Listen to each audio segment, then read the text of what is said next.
¿Te has detenido alguna vez a imaginar el inmenso dolor que Jesús soportó por amor a ti?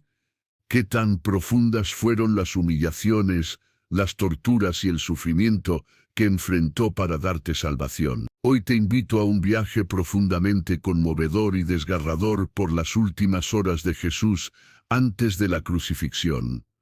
Un camino lleno de sangre, lágrimas y un amor que no tiene límites. Quédate hasta el final, porque al cerrar este video, descubrirás cómo este sacrificio puede transformar tu vida ahora mismo, llenándote de una gratitud y un amor por Jesús que cambiarán tu corazón para siempre. Prepárate para conocer, paso a paso, el precio que Jesús pagó por ti, un precio que llevó en cada rincón de su cuerpo, en cada rincón de su alma, para que tú pudieras tener vida eterna. La noche es fría y silenciosa en el huerto de Getsemaní, un lugar apartado en las afueras de Jerusalén, donde los olivos centenarios extienden sus ramas retorcidas hacia un cielo oscuro iluminado apenas por la luz pálida de la luna llena. Jesús, acompañado por sus discípulos, ha venido aquí después de celebrar la Pascua, pero ahora busca un momento de soledad para orar.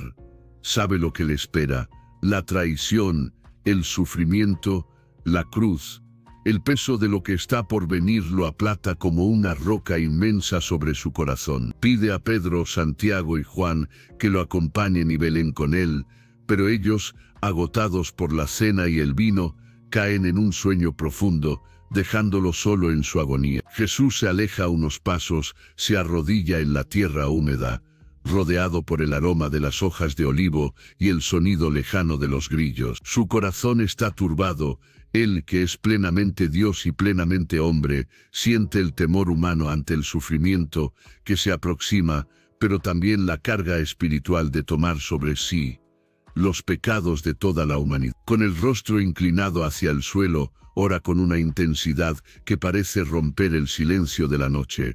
Padre, si es posible, pasa de mí esta copa, pero no se haga mi voluntad, sino la tuya. Su voz tiembla y las palabras están cargadas de una angustia que ningún ser humano podría soportar.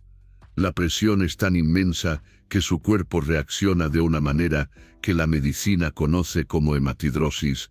El estrés extremo hace que los pequeños capilares bajo su piel se rompan y comienza a sudar gotas de sangre que caen al suelo, tiñendo la tierra de un rojo oscuro que brilla bajo la luz de la luna. Cada gota es un testimonio del tormento espiritual que Jesús ya está enfrentando antes de que cualquier mano humana lo toque. Su oración continúa una y otra vez mientras su cuerpo tiembla, su respiración se entrecorta y su rostro se empapa de sudor mezclado con sangre. Está solo, abandonado por sus amigos, enfrentando el peso del pecado del mundo entero, un peso que lo aplasta más que cualquier dolor físico. De repente, el silencio se rompe con el sonido de pasos y el resplandor de antorchas que se acercan. Una turba irrumpe en el huerto, liderada por Judas Iscariote, uno de los 12 discípulos que había compartido la cena con Jesús apenas unas horas antes. Judas se aproxima con una falsa sonrisa y con un gesto que corta el corazón de Jesús como un cuchillo, lo besa en la mejilla, una señal de traición que había acordado con los líderes religiosos. «Maestro», dice Judas, pero sus palabras están vacías de amor. Los soldados romanos y los guardias del templo, armados con espadas y garrotes, rodean a Jesús de inmediato. Pedro, despertado por el ruido, saca su espada en un impulso de ira y corta la oreja derecha de Malco, un siervo del sumo sacerdote. La sangre salpica el suelo, pero Jesús, con una calma que contrasta con el caos, detiene a Pedro. «Guarda tu espada en su lugar, porque todos los que tomen espada, a espada perecerán. No he de beber la copa que el Padre me ha dado». Se inclina hacia Malco, toca su oreja herida, y al instante la sana, restaurándola completamente, un acto de amor y misericordia incluso hacia aquellos que vienen a arrestarlo. Los soldados lo toman con violencia, Atan sus manos con cuerdas ásperas de cáñamo que cortan su piel, dejando marcas rojas que arden con cada movimiento. Lo empujan fuera del huerto, tropezando en la oscuridad, mientras sus discípulos, llenos de miedo, huyen en todas direcciones, abandonándolo por completo. El sufrimiento de Jesús ha comenzado, y lo que viene será mucho peor. Es llevado primero a la casa de Anás, un ex sumo sacerdote influyente, y luego a la de Caifás, el sumo sacerdote en funciones, en un juicio ilegal que rompe todas las leyes judías al celebrarse de noche. La sala está iluminada por antorchas que arrojan sombras parpadeantes sobre las paredes de piedra, y los líderes religiosos fariseos, saduceos y escribas están reunidos con rostros endurecidos por el odio. Jesús está de pie ante ellos, con las manos atadas, su túnica manchada de sudor y sangre, su rostro pálido por la angustia de Getsemaní. Lo interrogan con preguntas tramposas, buscando cualquier excusa para condenarlo. Falsos testigos se presentan uno tras otro con historias contradictorias. Dijo que destruiría el templo y lo reconstruiría en 3 días, afirma uno, pero otro lo contradice, y sus palabras no tienen peso. Caifás, frustrado por la falta de pruebas, se pone de pie, su túnica blanca ondeando con el movimiento, y le pregunta directamente: ¿no respondes nada? ¿Eres tú el Cristo, el Hijo del Dios bendito? Jesús, sabiendo que su respuesta sellará su destino, habla con una claridad que resuena en la sala: yo soy, y verán al Hijo del Hombre sentado a la diestra del poder, y viniendo en las nubes del cielo. Un silencio sepulcral llena la sala por un instante, pero luego Caifás, lleno de furia, rasga sus vestiduras en un gesto teatral y grita: blasfemia. ¿Qué necesidad tenemos de más testigos? ¿Qué les parece? La multitud responde al unísono: es reo de muerte. En ese momento el odio se desata como una tormenta. Los guardias del templo, junto con algunos miembros del Sanedrín, se acercan a Jesús con una crueldad que parece alimentada por el mismísimo infierno. Uno de los guardias le escupe en el rostro, y el escupitajo, cálido y viscoso, se desliza por su mejilla, mezclándose con el sudor y la sangre seca de Getsemaní. Otro lo abofetea con la palma abierta, un golpe tan fuerte que hace que la cabeza de Jesús se ladee con violencia, dejando un ardor que quema su piel. Profetiza, Cristo, ¿quién te golpeó?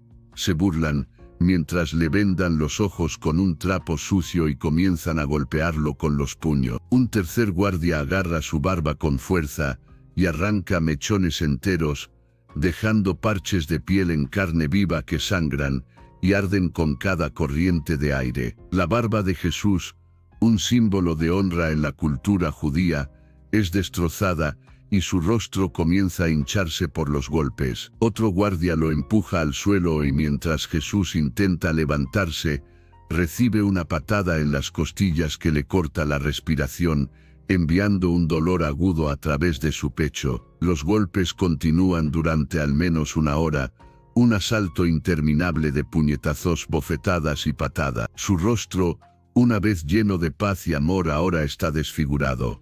Sus ojos están hinchados, casi cerrados, con moretones oscuros que se extienden desde las cejas hasta los pómulos.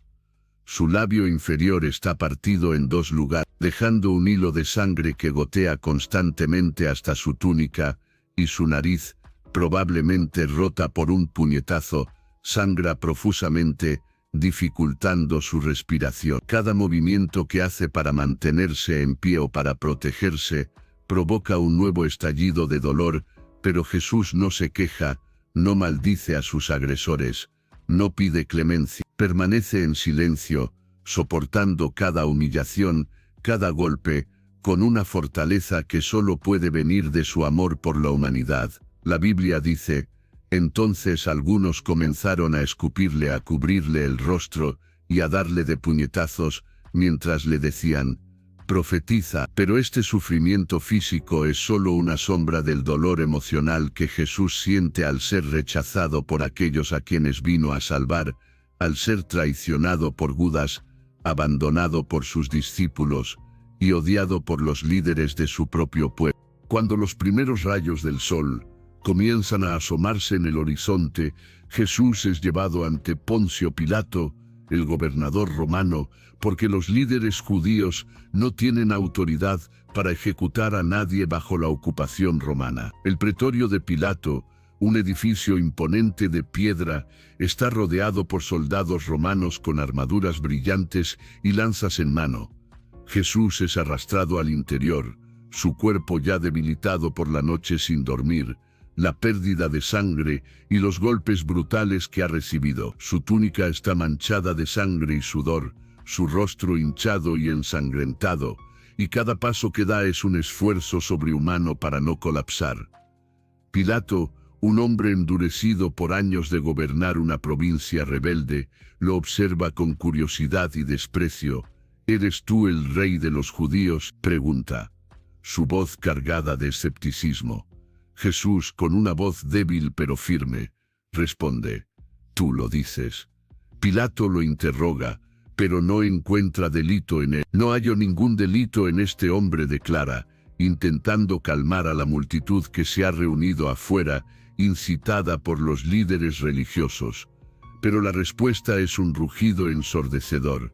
Crucifícalo, crucifícalo. Pilato, temiendo un motín que podría costarle su posición, busca una salida y al enterarse de que Jesús es Galileo, lo envía a Herodes Antipas, quien está en Jerusalén para la Pascua. Herodes, un gobernante conocido por su crueldad y su amor por los espectáculos, se emociona al principio porque ha oído hablar de los milagros de Jesús y espera verlo realizar algún prodigio para su entretenimiento. Jesús es llevado al palacio de Herodes, un lugar lujoso con columnas de mármol y mosaicos brillantes, pero él está en un estado lamentable, su rostro desfigurado, su cuerpo temblando y su túnica pegada a las heridas abiertas. Herodes lo interroga con preguntas frívolas.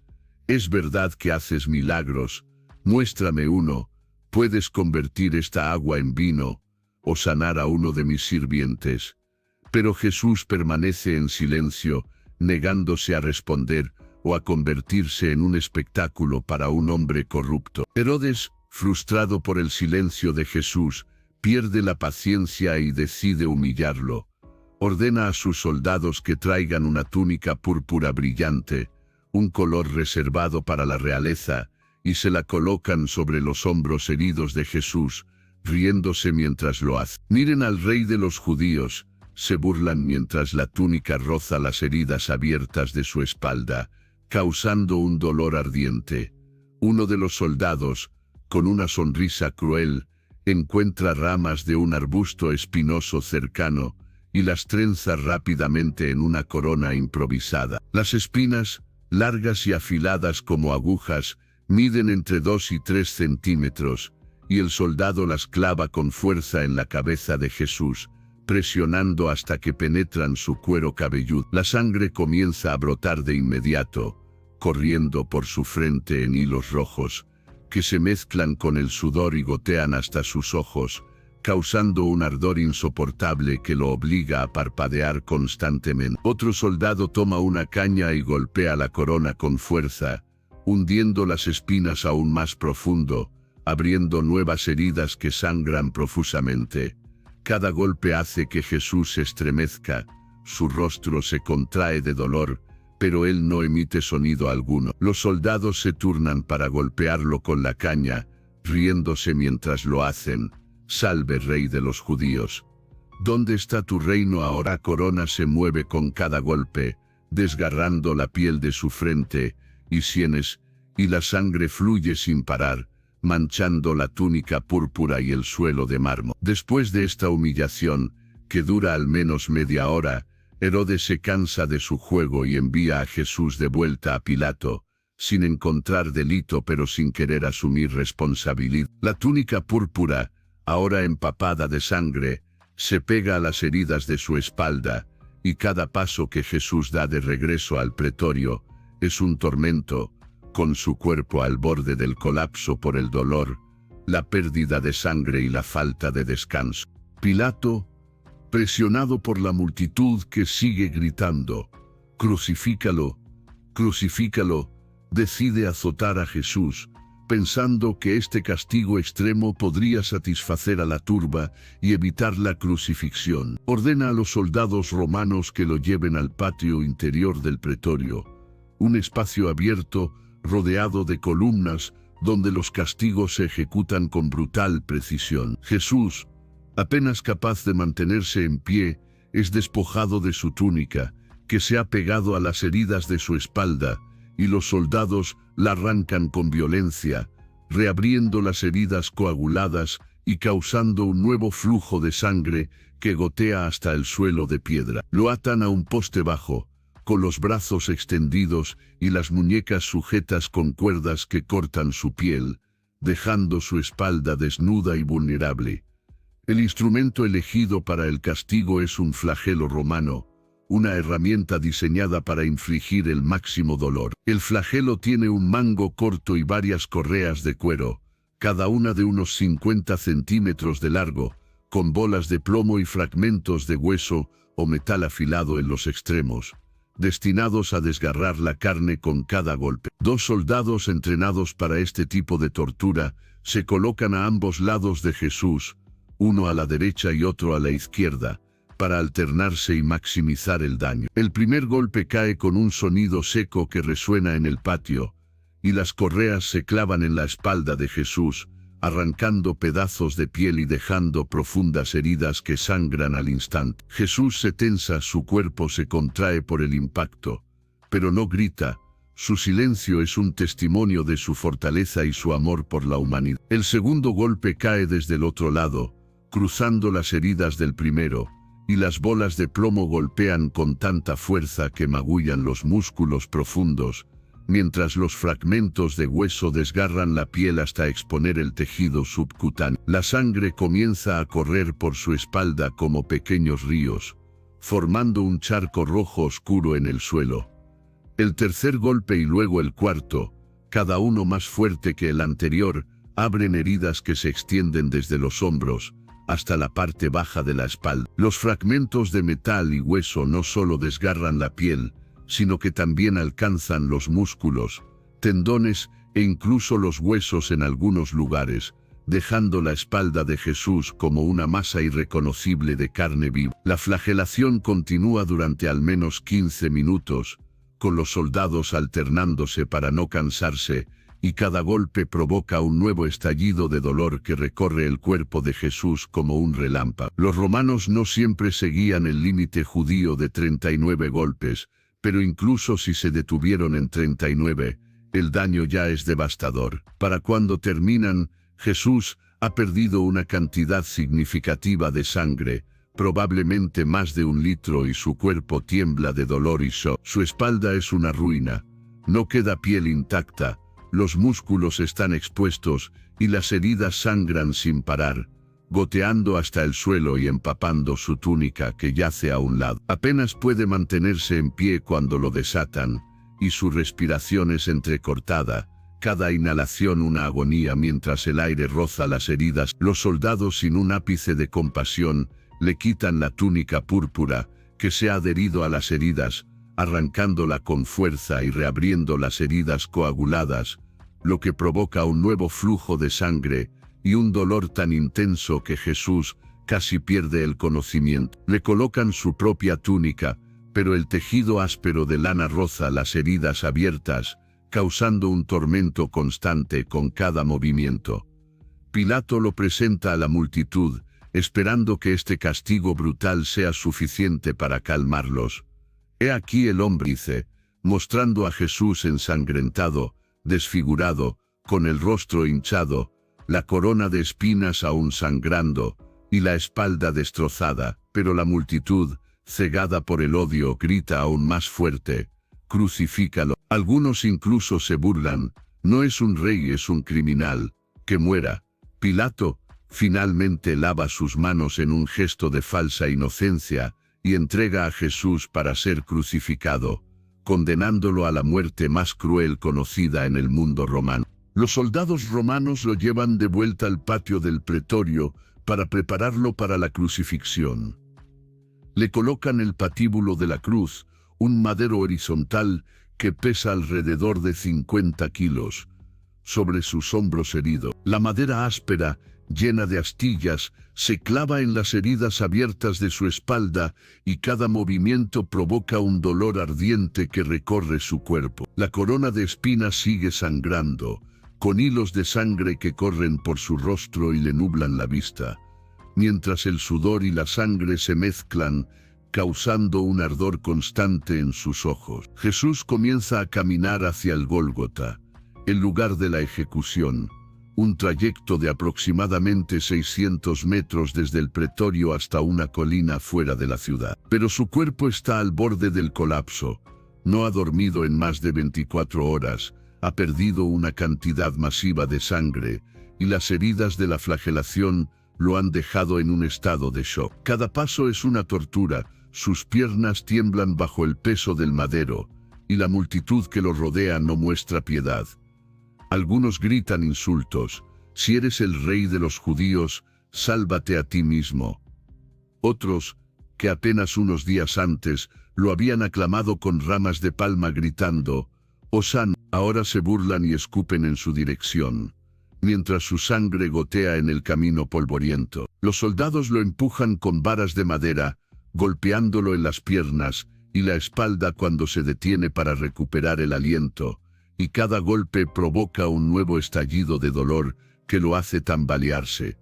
Después de caminar apenas unos 200 metros, Jesús cae por primera vez. Sus rodillas golpean el suelo empedrado con fuerza, abriendo nuevas heridas que sangran al instante, y su rostro se llena de polvo y sangre.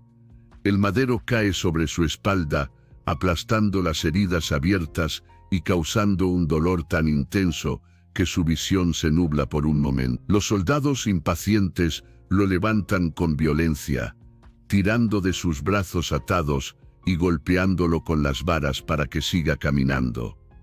La multitud sigue gritando, algunos con odio, otros con curiosidad mórbida, mientras Jesús lucha por dar cada paso. Cae una segunda vez, su cuerpo incapaz de soportar más el peso, y los soldados frustrados obligan a un hombre de Cirene, Simón, que pasa por allí, a cargar el patíbulo por él. Simón, un extranjero que probablemente no conoce a Jesús, toma el madero a regañadientes, mientras Jesús continúa caminando, su cuerpo temblando de agotamiento, su respiración entrecortada, y su rostro cubierto de sangre y polvo. A lo largo del camino algunas mujeres que lo siguen comienzan a llorar, golpeándose el pecho en señal de duelo. Jesús, a pesar de su sufrimiento, se gira hacia ellas con un esfuerzo sobrehumano, y les dice con una voz débil pero llena de amor: «Hijas de Jerusalén, no lloren por mí, sino por ustedes y por sus hijos,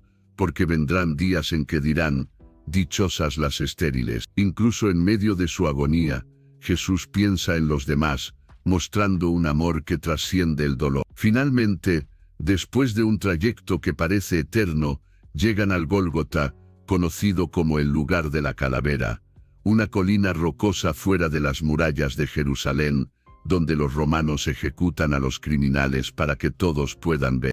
En el Gólgota, los soldados despojan a Jesús de su túnica con un movimiento brusco, arrancándola de su espalda y reabriendo todas las heridas de la flagelación. La sangre comienza a fluir de nuevo, goteando hasta el suelo polvoriento, y el dolor es tan intenso que Jesús se estremece, su cuerpo temblando de shock. Lo arrojan al suelo con violencia, sobre el madero vertical que ya está colocado, y extienden sus brazos sobre el patíbulo horizontal. Un soldado, con una precisión brutal, toma un clavo de hierro de unos 15 centímetros de largo y 1 centímetro de grosor, y lo coloca en la muñeca derecha de Jesús, justo en el espacio entre los huesos del antebrazo. Con un martillo pesado, golpea el clavo, atravesando el nervio mediano, uno de los nervios más sensibles del cuerpo. El dolor es indescriptible, como un relámpago de fuego que recorre su brazo hasta los dedos, y Jesús deja escapar un gemido mientras su cuerpo se tensa, su rostro se contrae de agonía. La sangre brota de la herida, corriendo por el madero y goteando al suelo, mientras el soldado golpea el clavo varias veces más para asegurarlo al madero. Lo mismo hace con la muñeca izquierda, atravesando el nervio mediano con otro clavo,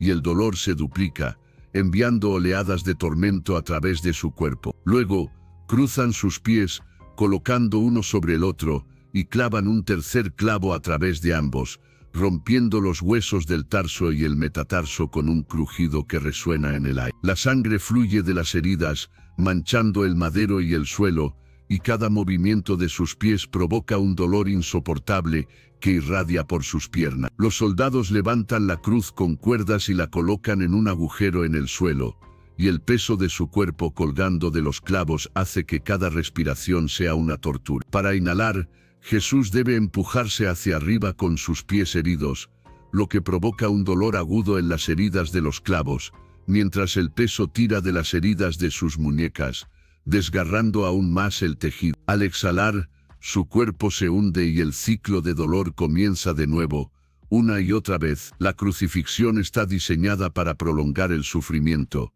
y Jesús soportará esta agonía durante 6 horas. Desde las 9 de la mañana hasta las 3 de la tarde, un periodo que parece una eternidad para su cuerpo destrozado. Durante esas 6 horas, el sufrimiento de Jesús es constante y multifacético.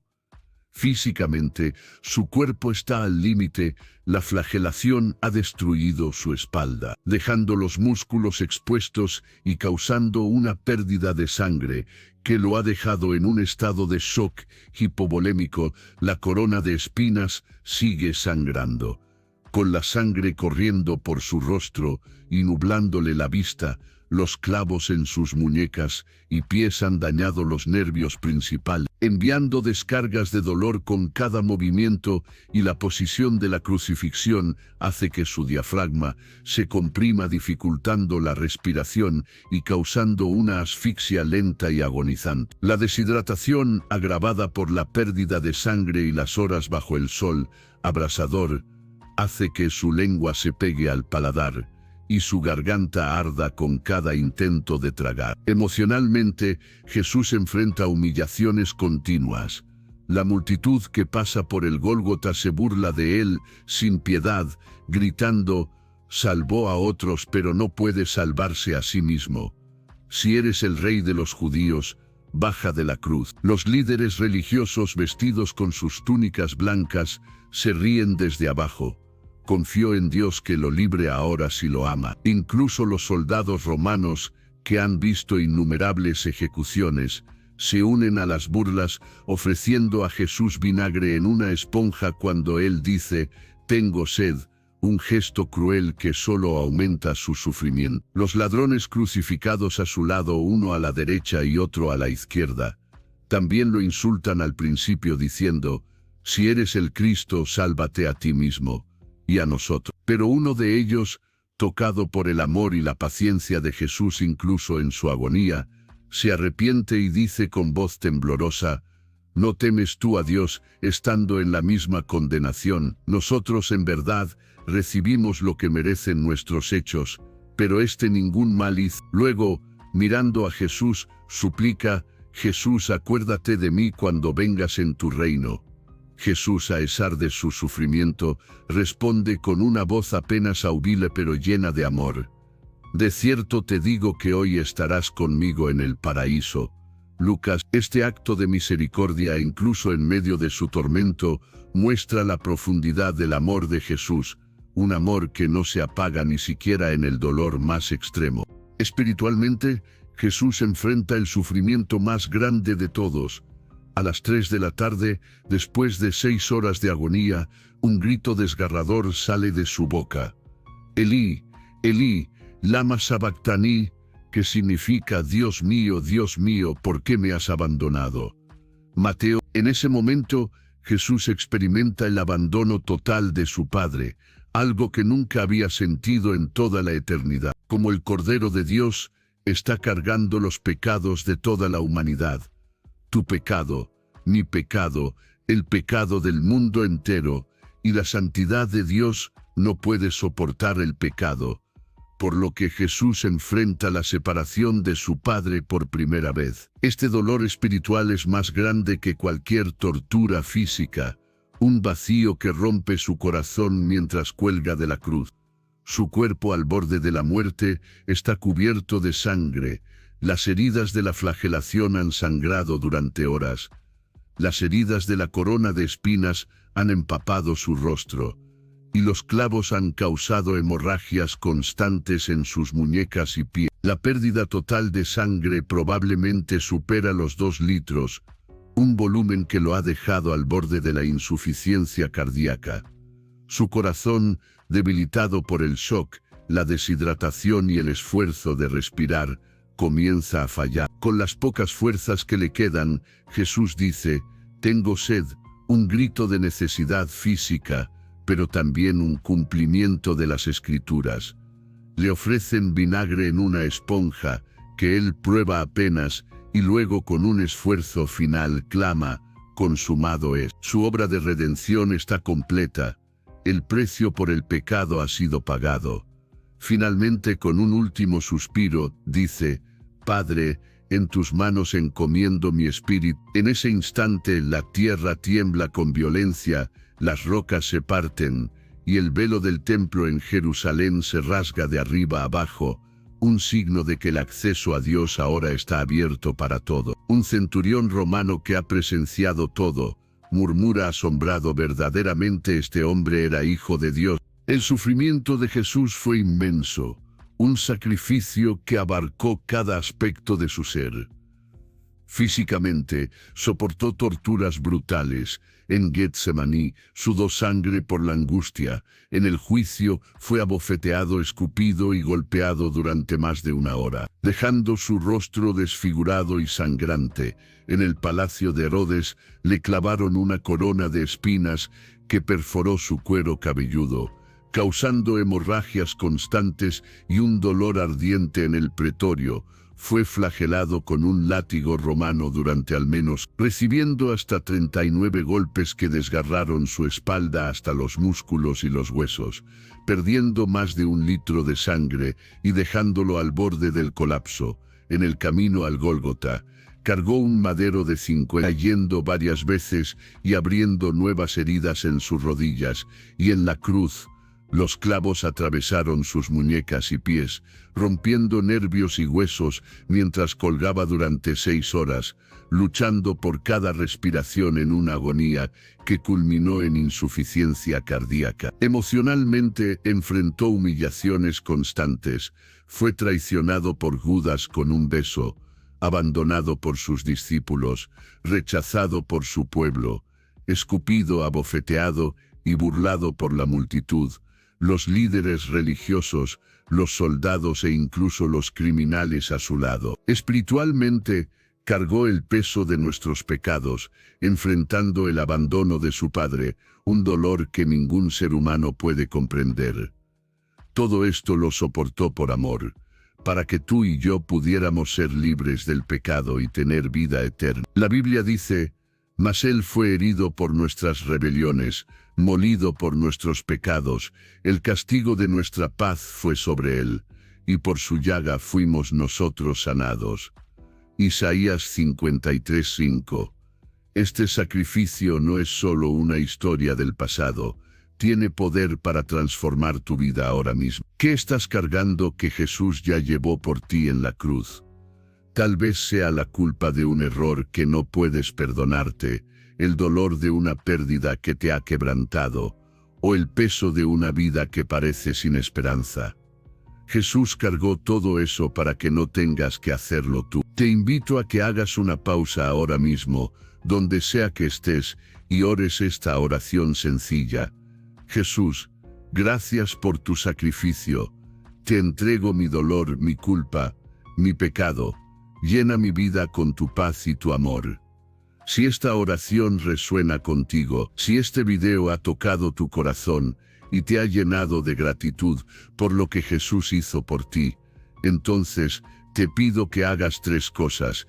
Primero, dale me gusta a este video para que más personas puedan verlo. Segundo, suscríbete a Dios, la palabra bíblica, y activa la campanita para no perderte ningún mensaje de esperanza. Y tercero, comparte este video con alguien que necesite conocer el amor de Jesús. Un amigo que está sufriendo, un familiar que ha perdido la fe, o un vecino que necesita esperanza. Juntos podemos llevar esta verdad a más corazones, porque el amor de Jesús sigue transformando vidas. Que el sacrificio de Jesús te llene de paz, que su amor te sostenga y que su gracia te guíe cada día de tu vida.